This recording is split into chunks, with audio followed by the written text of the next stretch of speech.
अम्मा भैया आ गए। अबे अबे कहीं में आया हुआ मैं दूसरी में गाड़ी में हो ते का करत है। बड़ी अम्मा भैया आ गए।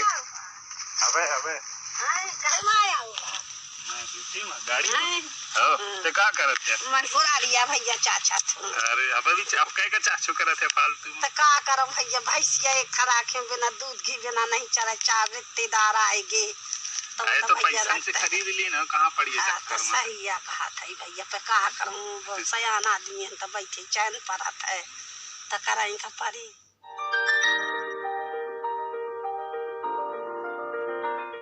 और जैन साथियों, मैं संतोष कुमार पटेल 2018 बैच का डीएसपी हूँ और अभी मेरी तैनाती ग्वालियर ज़िले में एसडीओपी घाटी गांव के रूप में है। मैंने बचपन से ही गांव में रहकर पढ़ाई की है और शासकीय स्कूल से पढ़ाई की है।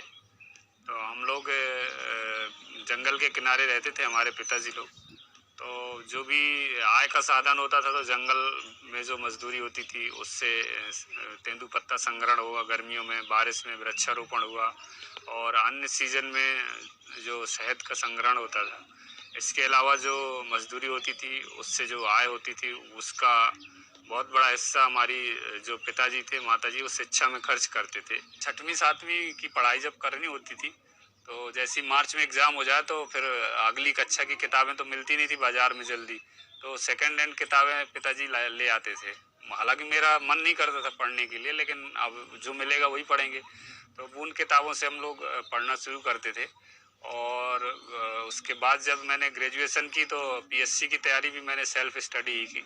और ये मेरी बचपन से भी आदत थी कि मैं पहले से ही तैयारी करना शुरू कर देता था और सेल्फ स्टडी की बदौलत ही मेरा सिलेक्शन हुआ। मैं कभी किसी कोचिंग के दरवाजे नहीं गया। स्कूल जाएं या किसी पार्टी में छोटी मोटी कोई फंक्शन हो जाते थे तो देखते थे हमारे साथ के जो पढ़ाने वाले दोस्त रहते थे वो अच्छे अच्छे कपड़े पहन कर आते थे और हम लोग कई बार स्कूल की ड्रेस ही पहन कर चले जाते थे। तो बड़ा वैसा लगता था कि हमारे पास कुछ नहीं है।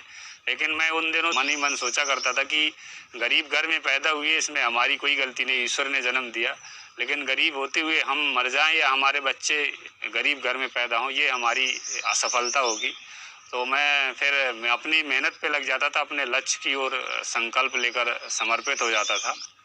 जब सरकारी स्कूल में पढ़ते पढ़ते 12वीं के बाद ग्रेजुएशन करने के लिए मैं भोपाल पहुंचा तो मुझे लगा कि जो मेरे पिताजी मेहनत से पैसा देते तो मैं भी कुछ पैसे कमाना शुरू करूं।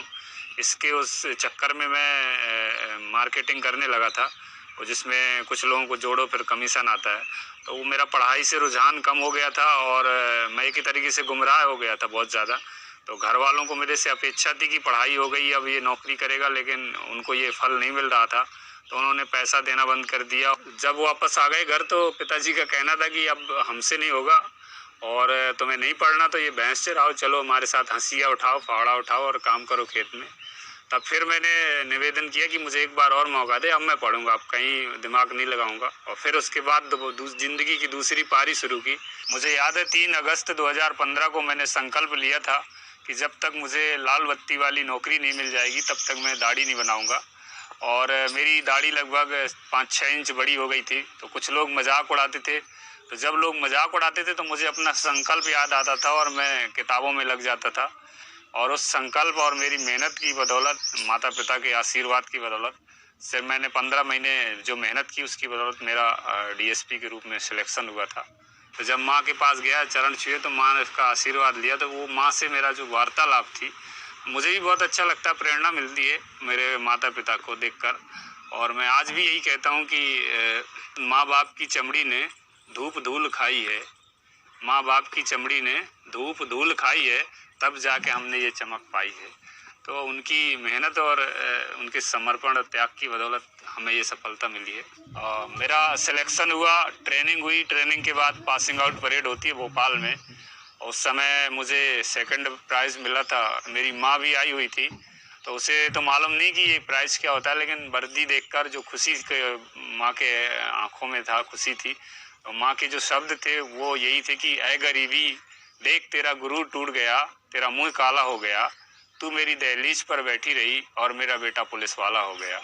जब हम लोग पढ़ते थे, बहुत छोटे थे, तो माता जी लोग, पिताजी लोग दूसरों के खेत बटाई को लेते थे ताकि कुछ ज़्यादा आय अर्जित हो जाए और उस पर काम करते थे। उनका कहना है कि शरीर चलेगा तब तक हम स्वयं अपने काम से अपना जीवन यापन करेंगे।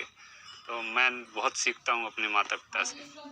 और समय समय की बात है, यदि मैं पुरानी बातों को याद करूँ 2000 के पहले की, तो याद आता है कि एक बिस्किट के पैकेट के लिए हमको 2 घंटे किसी के साथ काम कर रहे हैं, उसका ईंट उसको दे रहे हैं, या मतलब जो एक मजदूर करता है उसकी तरह बढ़िया, लेकिन खुशी खुशी करते थे। सिर्फ एक छोटी सी लालच रहती थी कि बिस्किट का एक पैकेट मिल जाएगा।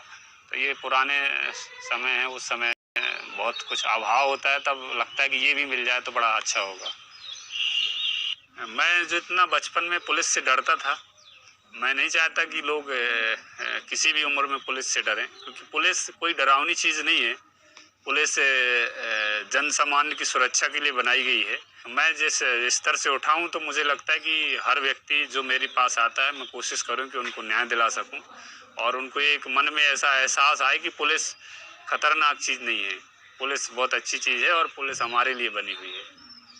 और मेरा मानना है कि ज़िंदगी मेहनत से चमकती है, संघर्ष से निखरती है, और ज़िंदगी किसी की भी हो, धीरे धीरे सजती संवरती है।